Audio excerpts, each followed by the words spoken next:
This is Professor Dr. John Warwick Montgomery, barrister at law, and we're discussing critical legal studies, postmodern deconstruction in the law.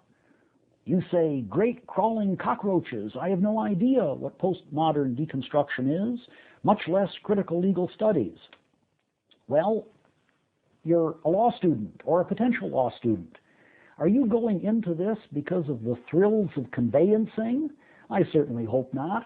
What you want to do is to wrestle with the exciting ideas in legal philosophy. You want to be an educated person in relation to legal studies.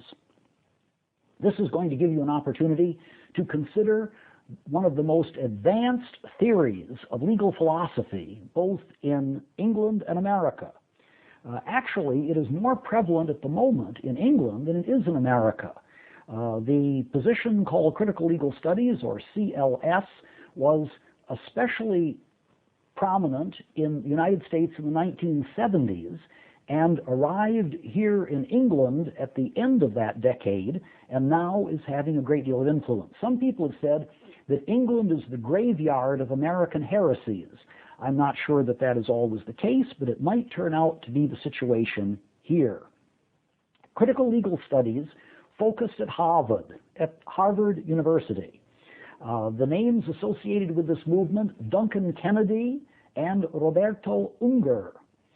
I'm quite delighted that Harvard was the crucible in which critical legal studies developed because I'm a Cornellian. Harvard and Cornell are two of the universities in the American Ivy League. These are, in general, private universities on the East Coast, rather posh. They are, in a sense, the Oxfords and the Cambridges in the United States, and there is intense rivalry among them.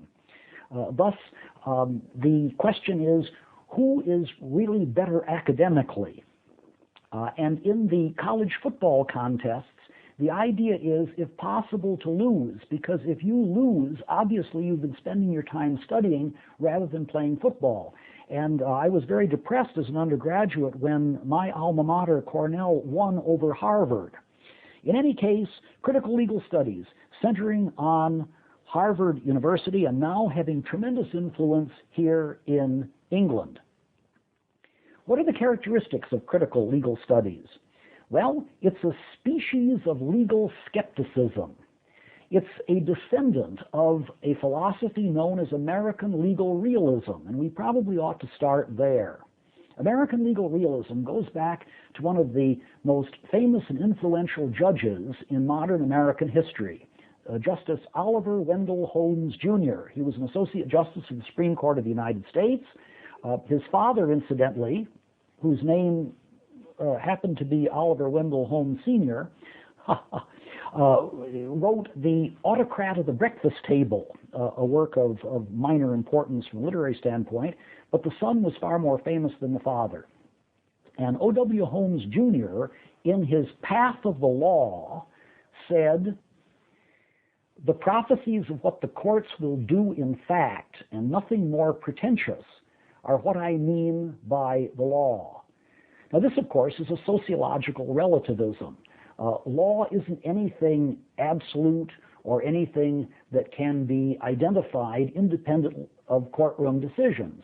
Whatever the courts are going to be doing, if the lawyer can predict what the courts are going to be doing, then that's what the law actually is.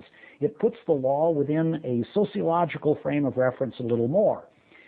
The other major figure in American legal realism that influenced the critical legal studies movement was Carl Llewellyn. Carl Llewellyn, a very important legal theorist in the United States in the 1930s and 40s.